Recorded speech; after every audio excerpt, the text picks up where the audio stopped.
John, how are you? Good. Okay. You like your new digs? It's a little unnerving. Up here, I know.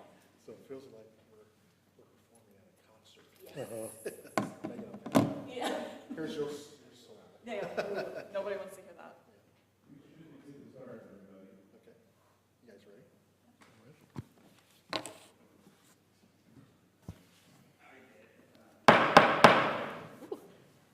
I'll call to order the July 10th, 2024 Fishers Plan Unit Development Committee meeting.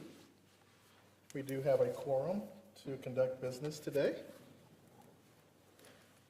Our only agenda item is case number PUD-24-13, Fishers Marketplace Text Amendment, a request to approve the site plan and architecture for a new gas station with a convenience store and car wash within the Fishers Marketplace PUD at 13498 Bent Grass Lane. And we have Joe Caldron for the petitioner and our city planner, Christy Passion.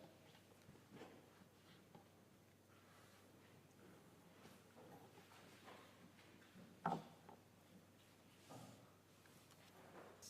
everybody.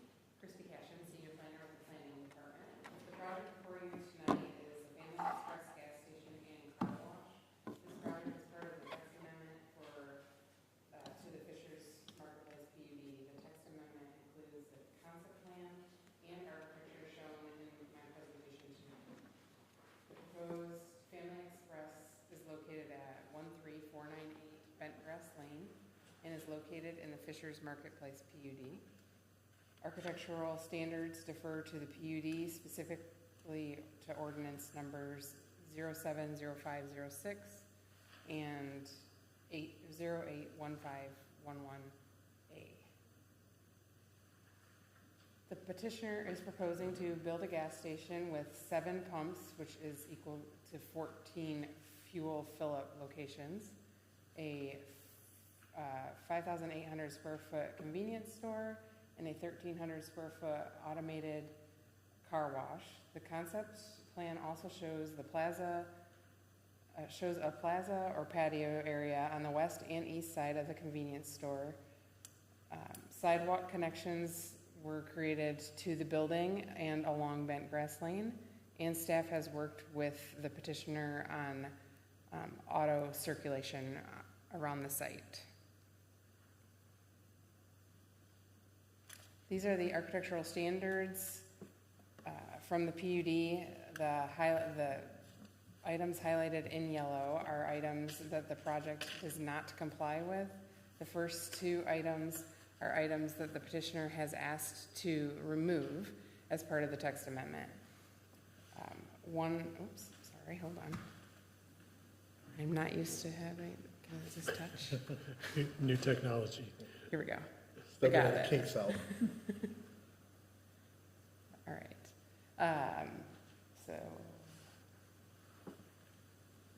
one of the ones that they're asking to remove is the entryway requirement for retail buildings over 10,000 square foot. This was removed because their building is less than 10,000 square foot. The second item on the list is the roof requirements that require a combination of either parapets, eaves, and pitched roofs. And the last item highlighted on this chart is the requirement to have the gas station canopy comply with the standards of the PUD, and that the canopy be substantially similar to the architectural features shown in Exhibit G of the PUD, which Exhibit G was an image of the Speedway gas station at 116th and Lantern, for your reference. The architecture of the canopy shown at the top left is the image that was not substantially similar to the previously shown image of the Speedway gas station. These are the elevations that are before you, and I believe they're the same things that are printed up here. These elevations show the warm earth tones for the majority of the building. The storefront framing, doors, and awnings will be black or dark bronze aluminum. Site lighting will match existing standards with adjacent buildings. Bollards around the building will have black sleeves to match the aluminum framing, and the coping will complement the masonry. The same materials will be used on the car wash building and the dumpster enclosure. The facade is made up of 30% brick, which is highlighted here, and 35% Nietzsche board, which is highlighted there in green. And the remaining will be glass front and aluminum awnings. This site is adjacent to restaurants, a preschool, small retail centers, and a retention pond with a walking path. Staff recommends approval of the proposed elevations as presented. And do you have any questions for staff before I bring up the petitioner? They have a presentation also. Thanks for your presentation. Any questions at this point? No. Okay, All right. we will We'll call on the Joe up petitioner. here for his presentation.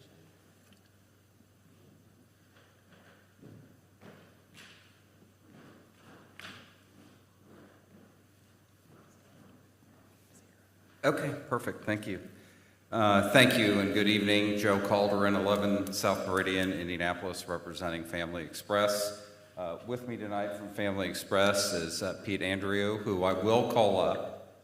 Pete is an architect by trade, and I'll have him kind of walk through some of the sample boards that he has brought with to present to the committee. I don't have a lot to add from Christie's presentation. Just historically speaking, the applicant is Indiana-based. They are based out of Northwest Indiana. They are now expanding into central Indiana. They do have 81 stores. It's privately owned. They do have a lot of accolades for the way they operate, and I know that you guys as a committee do not necessarily rely on that. What you do care about is integrity of any PUD moving forward, particularly one that has developed in the timeline that Fishers Marketplace has. So just for your edification, Family Express would be a welcome addition. We think this parcel has been undeveloped for 20 years since the PUD was first approved. We have gone to the Owners Association of Fishers Marketplace. They've allowed us to proceed forward with the zoning. There is a separate, almost parallel process for plan approval. So once we have secured plan approval from the city, we will then prepare detailed construction drawings that would be substantially consistent for Owners Association approval. So there is a dual layer of approval. There are private covenants that we have to meet that relate to a lot of housekeeping items that some things would likely be picked up by the Fishers UDO in terms of maintenance obligations, et cetera, and others are purely private. So there is an extra layer that helps protect the integrity of the development. What we've done since we presented to council 6 weeks or so ago in intro, we originally had a pet wash that was positioned between the car wash and the C-store building. We eliminated that, we updated the site plan, and most importantly, we updated the architecture. We had a lot more of the trade dress colors in the first iteration, which I will show you. We've changed the scheme, added kind of the black framing of the black aluminum storefront and awnings. We've added perimeter foundation plantings, and we've agreed to do site lighting to kind of match the existing standards. This is what the original site plan looked like. Not a lot different in terms of positioning. my client had worked with staff prior to filing in terms of circulation and other elements that staff wanted to see to kind of protect the corridor. This is the updated site plan that Christie showed you. These were some of the original elevations. You can see a lot more of that brighter blue trade dress color, darker and lighter gray. We had subsequent conversations with your staff. Most of the buildings in this PUD are more neutral colors, so we were happy to make those changes, including our next door neighbor, which is Zaxby's and then Taco Bell. There's also new retail across 135th that's we're a lot more closely aligned, but this is what it kind of looked like at council intro, and this is what it looks like now. We hope you agree that that's much more consistent with what you see in the development and with in keeping with the desire to have high quality and consistency within the PUD.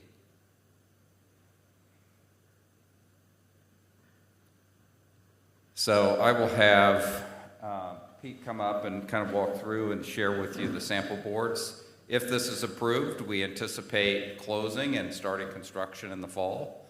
Will be a significant investment and something that we think would be productive for the city of Fishers. Like I said, we do have Owners Association approval to proceed with the use.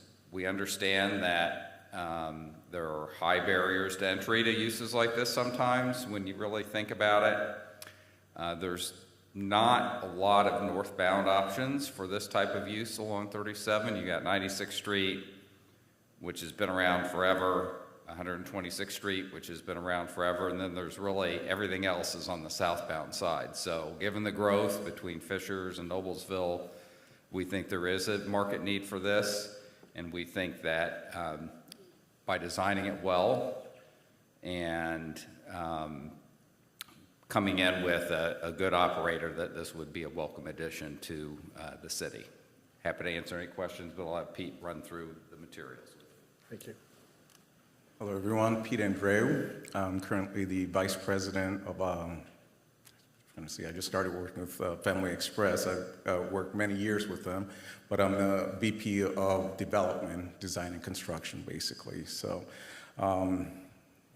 they took all the thunder. They did a great presentation. You guys had the images of the materials, and I thought I'd just bring small samples to walk through. We're still having some issues with some of the materials being available. So this is kind of, these are the materials we originally presented. This is 2 bricks. We wanted to add a little more character, so the outer perimeter, we want it to be a darker color, and then the inside color, this will be recessed maybe about 4 to 5 inches, and inside here, we're going to have lighting to give a nice wash on the building. And then we're using 2 color bricks. We're having a darker color and a lighter color on the inside. But we're finding out that the availability, we're kind of limited on the colors, but recently, I like the contrast of this 2 color bricks here. It gives a little more of a contrast, still blends in with the adjacent buildings, as opposed to this being a little more bland in color. So that's that. As far as so this will be the brick in the corner. This is a darker and lighter, but again, I would prefer those color variations. We're going to have a sill wrapping the entire building, tying everything together. This is going to be a cast stone, similar to a buff color limestone. And then this will be an inchy hot panel. It's a cementitious material. It comes in 18 inches tall. And this particular one comes in 6-foot lengths, so it's very heavy. It's quite a bit more expensive than the brick, but we think it helps with the speed of erection of the building. We want to limit the amount of disruption we do in the neighborhood. So you see the vertical lines in here. I'm going to try and do a different type of construction technique, and we're going to penalize the panels in the factory environment environmental control facility, which does multiple things. It's more environmentally friendly by using less waste. It's done in a controlled environment, you have higher quality, and then you minimize the disruption on site. So we're hoping we do all the sites, the underground utilities, the concrete foundation, and we're hoping within 5 days we can put the building up and then put a roof on there. So we're done. Faster speed to market. It helps us, it helps the community. But moving up, so that'd be the Nichia panel. Again, we're going to have a darker brick color on top. And again, originally this was a darker color, and then we wanted a blending color coping up on top of that. The entry tower originally was blue or teal, and that's our colors. That's a Bentley Express color, so we thought that that's going to be our branding element. We're doing 6 other stores in Indiana, and that's what we're going to have. But in this case, we wanted to get to blend in with the rest of the building, so we're using this material here, which would be actually the field color and all the other ones that you've seen previously. And then with a complementing color of the coping, so this element stands separately as the main entrance. That's the color. Regarding the canopy, this is a previous rendering. We looked at the canopy, and we would comply with whatever the requirements are. I feel personally that, by doing a lot of work to the columns, we're drawing more attention to the canopy. My preference would be to not draw as much attention to the columns and have the attention drawn to the building. I did do an exercise showing something similar. We would take some elements from the building and we address the columns. Basically, this portion here of the entry tower, I'm not sure if you could see that, but it's basically the same breakdown below the niche hut up to a certain height, and we're using the cast stone to cap it off. We think that brings a lot of attention and creates more business under the canopy. What we propose, instead of using the 12-inch columns, we would use a 16-inch diameter column. More of an up cost, but we think that's more proportional than this rendering here, and not draw as much attention to the building. Certainly we would, take any input and coordinate that in the design. All 4 sides are going to be finished in a similar fashion, as you can see. So there's not going to be a site that's going to be less important than all the others. The same material wrapped in the building. The corners and the top are going to be accentuated by the darker brick, and the insets are going to be the lighter beige colors. That's a word. Just creative. Do you have any questions? Questions? The overhang and where the gas pumps are, I'm really struggling. That just looks like one that's over off of McCordsville, and it's a pretty. The overhang? The whole canopy, the structures inside of it. I think there's been a ton of improvement on the building itself, but then where the gas pumps are, it still looks very much like, I went to Purdue, so there was one right down the street from me at Purdue, and that gas, from the top picture, it looks almost identical, and definitely appreciate the addition to the columns on the bottom. But they don't actually look like they belong together at all right now, based off of the stark white of the remainder of it. So that's my feedback on it, I think. Right, and one thing I do have to point out, so the angle, this canopy looks like it's massive, right? So I came through to Bentley Express. I was the design manager for BP, Amico, and PM for 12 years. I decided to come back to closer to home. Our overhangs were typically 12 foot as a standard company-wide for all those brands.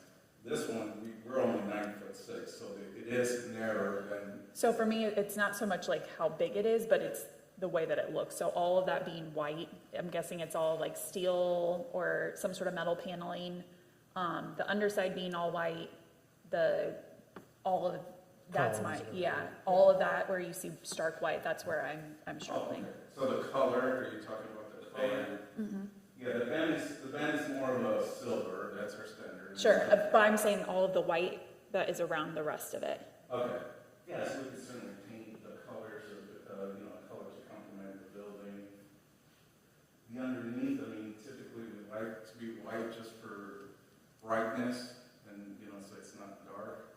But if it's something that we need to do a special color, we can certainly entertain that. And again, just from a perspective, this looks very huge compared to the building. If you look at this fascia, it's actually less than this height here on the building. This is 4 feet and this is like at 46 feet. It's almost the same height. Actually, this is larger because the coping goes above that. So just for reference, this is the same. This is actually bigger than this. But we would gladly take any input and we can certainly incorporate this into the design of the canopy. So. Thank you. Sean, any comments yourself? I think I agree with your comment on the whiteness of it. Just, you've done a really good job of blending the rest of the building in with the surrounding buildings, but then the white just feels like, oh, here's the canopy. Yeah, right.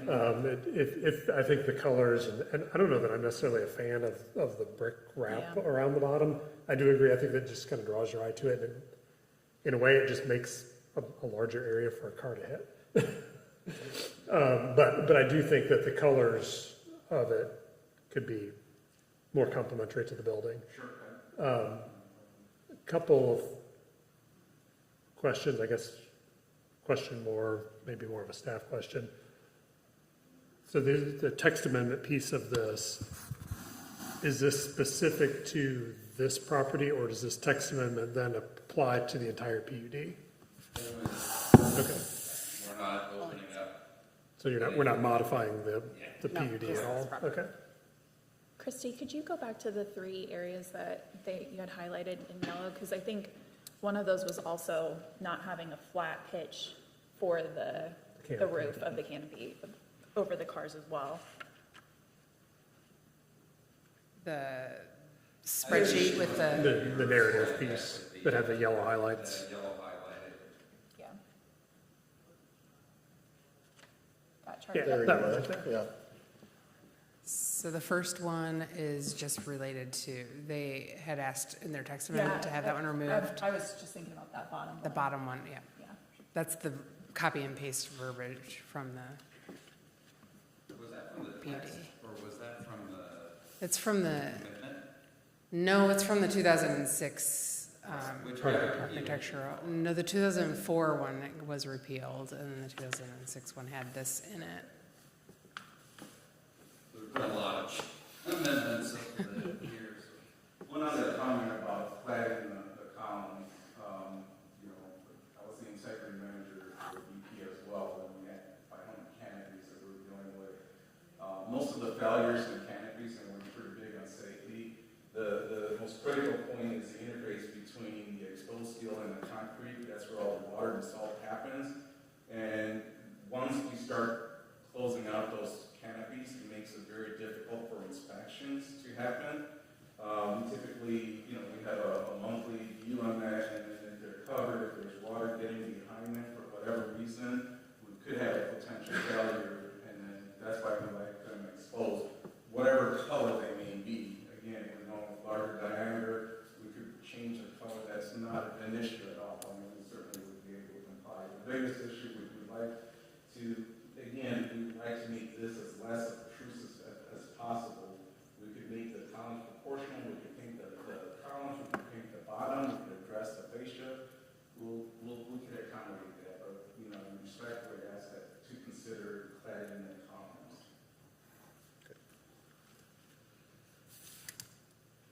And then, I mean, the flat roof, that's also not in compliance with the PUD, correct?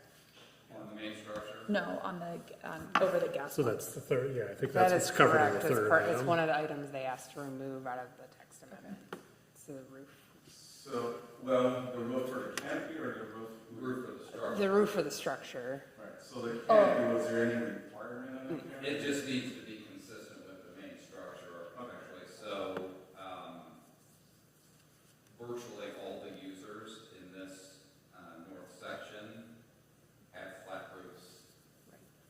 And Okay, I thought I saw so something. we're consistent with. For the parapets that she was talking about. It could be a combination of parapets, cornices, Pitch roof. pitch roof. Yeah. I think one of them was parapets, height screens, Yeah. which we accommodated that, and then the other one was using the decorated cornices, which we've done that as well. I think there was 3 or 4 items on that list. Thank you. Any other questions, comments? I would like to request a continuance of this. I know that Plan Commission has a lot of feedback that they want from council, that council has a lot of feedback that they want to provide. I'm assuming Plan Commission will as well. And I know that we could do a motion to conditionally approve it if those things are all approved by council. But I still can't envision how the gas pump area, how the color changes significantly enough that it doesn't seem so stark. So I'm not comfortable making a motion today to approve it. Can I make a motion to continue it? Is that how we've done it? There wouldn't be a motion. It would I think it would just- just ask to continue it, right? Yeah, so whether this gets approved at council or not, they could come back in the future with updated elevations. What staff has tried to do is, to make it as streamlined as possible is to have PUD kind of wrapped up beforehand. It is not a requirement, so the concept plan can be included in the text amendment as we go forward, and they just won't have approved architecture. But then the use, if determined by council, would be allowed, and they could come back with an updated rendering.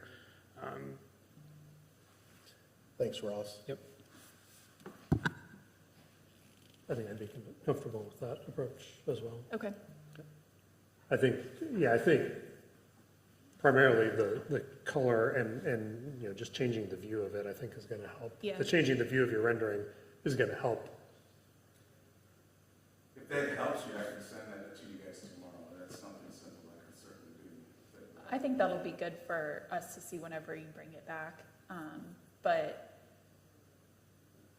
I think whether it's also the shape of the canopy over the gas pumps, it just looks really, it seems so in contrast by like the shapes of all of it. Like the convenience store is very much like squares and rectangles and like sharper So it's lines. got the rounded edges. Yeah, the rounded edges of that, and then the color, I can't visualize how that would make it up to a point where I would feel comfortable recommending an approval for us. So I would recommend a continuance.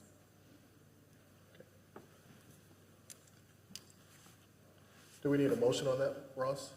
If you don't mind, to do a motion. Yeah, Mike, Megan, why don't you? Yeah, I'll make a motion to continue to next PUD committee meeting. Do we have a second? Second? All those in favor of the motion signified by aye. Aye. Aye. Any opposed?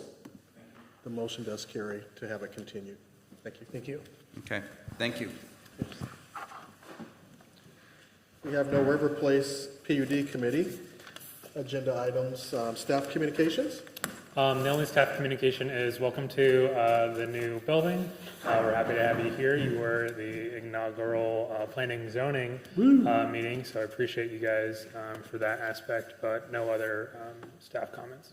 Thanks, Ross. We're excited to be in our new digs. Yeah. With that, we are adjourned. Thank you.